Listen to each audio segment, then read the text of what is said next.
Hello all, welcome back to our channel. ఇప్పుడు మనం 7th క్లాస్లో 9వ పాఠం హితోక్తులు లెసన్కి గ్రామర్ చూస్తున్నామండి. ఆల్రెడీ 8 పాఠాలకైతే చూసాము. ఇప్పుడు 9వ పాఠం చూడండి. భాషాంశాలు పాఠం ఆధారంగా అడిగిన పదాలకు ఎదురుగా అర్థాలను ఊహించి రాయండి. ఇక్కడైతే కొన్ని పదాలు ఇచ్చారండి.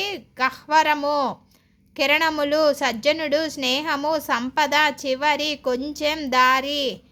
మైత్రి అంటే స్నేహము, సిరి, సంపద, కరములు, కిరణములు, చేతులు కూడా అర్థము. కరములు అంటే కిరణములు, చేతులు. మంచివాడు, సజ్జనుడు, సుంత, కొంచెం, తెరువు, దారి, గుహ, గహ్వరము, అంత్య, చివరి. చూసారు కదా, ఇక్కడున్న పదాలకి మనం అర్థాలు రాసాము. నెక్స్ట్ కింది పదాలకు పర్యాయ పదాలు పద విజ్ఞానంలో వెతికి రాయండి. చూడండి. స్నేహము, నేస్తం, మిత్రుడు, మనిషి, మానవుడు, జనుడు, పుడమి, భూమి, ఇలా, సంపద, సిరి, ధనము, మూర్ఖుడు, అవివేకి, అజ్ఞాని, ధనం, సిరి, సంపద, యథార్థం, నిజం, సత్యం. పర్యాయ పదాలండి ఇవి. నెక్స్ట్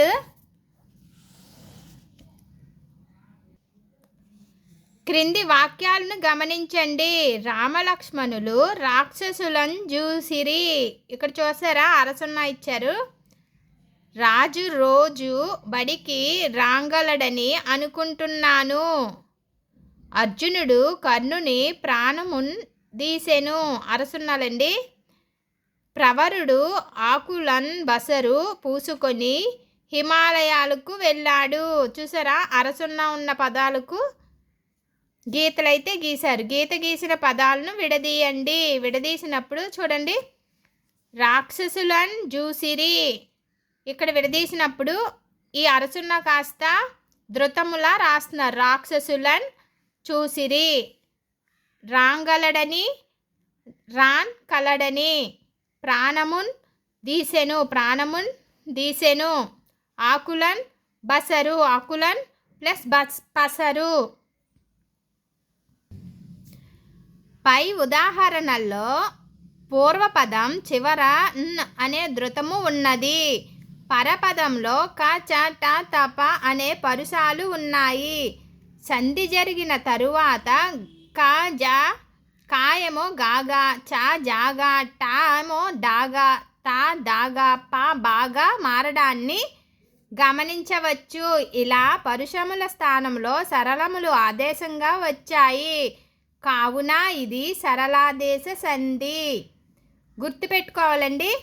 చూడండి, సరళాదేశ సంధికి పరుషముల స్థానంలో సరళములు వస్తాయి. పరుషముల స్థానంలో సరళములు వస్తే దాన్ని సరళాదేశ సంధి అంటారు.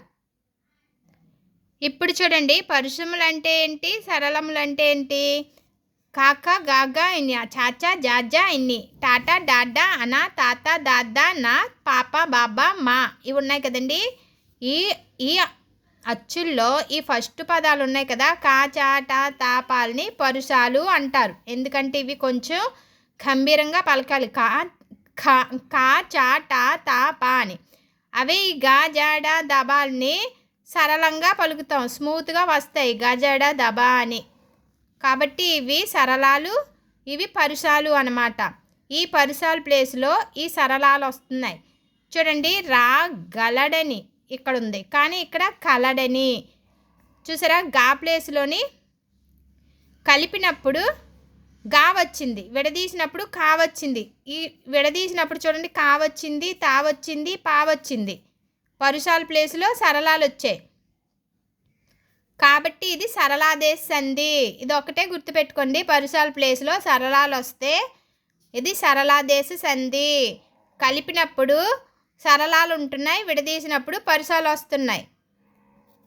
పరుషాలు విడదీసినప్పుడు పరుషాలు, కలిపినప్పుడు సరళాలు వస్తున్నాయి. ఇలా పరుషాల ప్లేస్లో సరళాలు వచ్చినప్పుడు సరళాదేశ సంధి వస్తుంది అని గుర్తుపెట్టుకోవాలి. పై ఉదాహరణలో పూర్వపదం చివర న్ అనే ధృతము ఉన్నది. పరపదంలో కా చాట తాప అనే పరుసాలు ఉన్నాయి. సంధి జరిగిన తర్వాత కా గాగా చా జాగా టా డాగా తా దాగా పా బాగా మారడాన్ని గమనించవచ్చు. ఇలా పరుషముల స్థానంలో సరళములు ఆదేశంగా వచ్చాయి. కావున ఇది సరళాదేశ సంధి అవుతుంది. నెక్స్ట్ అండి, కింది పదాలను విడదీసి సంధి పేరు రాయండి. చేయుచుండగా, చేయుచు ప్లస్ ఉండగా, ఊకి అచ్చొచ్చింది. ఇక్కడ ఊ ఎలా ఉంది? ఇందులో చూడండి, చు ప్లస్ ఊ కదా, పూర్వస్వరం ఊ ఉంది.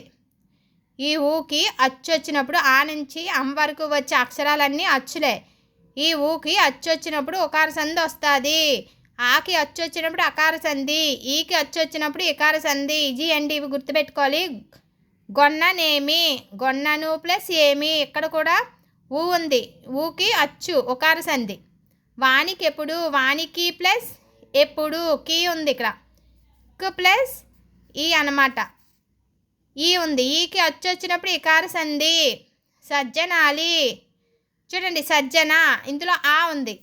ఆకి ఆ వచ్చినప్పుడు, ఈకి ఈ వచ్చినప్పుడు, ఊకి ఊ వచ్చినప్పుడు అది దీర్ఘం ఉండాలి. అప్పుడు అది సవర్ణ దీర్ఘ సంధి అవుతుంది. అది కూడా ఇక్కడ సంస్కృత పదాలే ఉండాలి. ఆలించు చూడా, ఇది రాంగ్ అండి, ఇది తప్పిచ్చారు. దీన్ని మనం విడదీయలేం. నోటనెట్లు, నోటను ప్లస్ ఎట్లు, చూడండి ఇక్కడ ఊ ఉంది. ఊకి అచ్చు ఒకార సంధి. ఇది విడదీయలేము అంటే ఇక్కడ ఆలించు ప్లస్ చూడా అని విడదీయగలం, కానీ దానికి ఎటువంటి సంధి పేర్లు లేవు. కాబట్టి ఇది మనం తప్పు పడిందనమాట ప్రింటింగ్లో. నెక్స్ట్ అండి,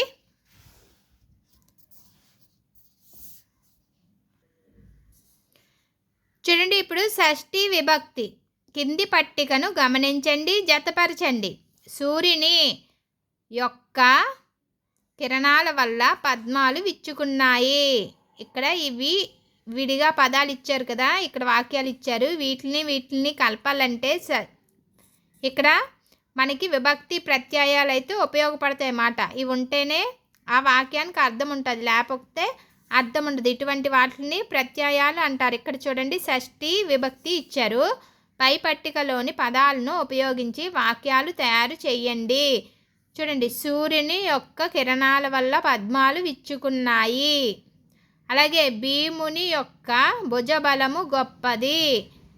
నా యొక్క పుస్తకములు ఎక్కడ ఉన్నాయని అంబేద్కర్ అన్నాడు. నెక్స్ట్ దశరథుని, చూడండి దశరథుని యొక్క కుమారులు నలుగురు. రాజు యొక్క ఆజ్ఞను శిరస వహించాలి. రాజు యొక్క ఆజ్ఞను శిరస వహించాలి. రాజు యొక్క ఆజ్ఞను శిరస వహించాలి. చంద్రుని కాంతికి కలువలు వికసించాయి. అవి మనకి రాయమన్నారండి, రాసాం కదా. అయితే ఇక్కడ మనకి ఇక్కడ ఇచ్చారు చూడండి. పై వాక్యాల్లో పదాల మధ్యన చేరిన యొక్క అనే ప్రత్యయం వాక్యాలను అర్థవంతంగా మార్చింది. ఇలా వాక్యంలో పదాల మధ్య చేరే కిన్, కున్, యొక్క, లోన్, లోపలన్ అనే ప్రత్యయాలను షష్ఠీ విభక్తి అంటారు. వాక్యంలోని పదాల మధ్య సంబంధాన్ని తెలిపేటప్పుడు, యొక్క జాతి గుణాల గురించి తెలిపేటప్పుడు, లోపల క్రియతో సంబంధాన్ని కలుగజేసేటప్పుడు కి ప్రత్యయాలను ఉపయోగించాలి. చూడండి ఇక్కడ యొక్క అనేది జాతి గుణాల గురించి తెలిపేటప్పుడు, లోపల క్రియతో సంబంధాన్ని కలుగజేసేటప్పుడు కి అనేది ప్రత్యయాలను ఉపయోగించాలి.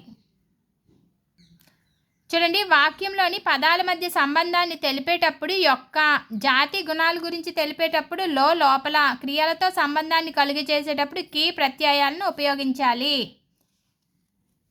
ఇక్కడ యొక్క అంటే షష్ఠీ విభక్తి అండి. మనకి విభక్తులు ఉన్నాయి కదా, డుమువులు, అవి అనమాట. నెక్స్ట్ అండి, క్రింది సమాస పదాలకు విగ్రహ వాక్యాలను రాయండి. మానవ మానసము, మానసము అంటే మనస్సు. మానవ మానసము అంటే విగ్రహ వాక్యం. మానవుని యొక్క మనస్సు షష్ఠీ తత్పురుష సమాసం. కోకిల సాబకము, కోకిల సాబకము, కోకిల యొక్క సాబకము అంటే సాబకము అంటే పిల్ల, కోకిల యొక్క పిల్ల అని. కింకిణి ధ్వనులు, కింకిణి యొక్క ధ్వనులు, కింకిణి అంటే గజ్జెలు. సూర్యాత్మజ, సూర్యుని యొక్క ఆత్మజుడు, ఆత్మజుడు అంటే కొడుకు. ఇవన్నీ షష్ఠి తత్పురుష సమాసాలండి. విభక్తులు వస్తే తత్పురుష సమాసాలు అయితే ఈజీగా పెట్టగలము. నెక్స్ట్ అయిపోయండి లెసన్లో గ్రామర్ అయితే. నెక్స్ట్ లెసన్ వచ్చి మనకి ప్రియమిత్రునికి లేఖ అనమాట. నెక్స్ట్ వీడియోలో చూద్దాం ఈ లెసన్కి గ్రామర్. ఈ లెసన్కి గ్రామర్ నచ్చినట్లయితే లైక్ చేయండి. Bye friends.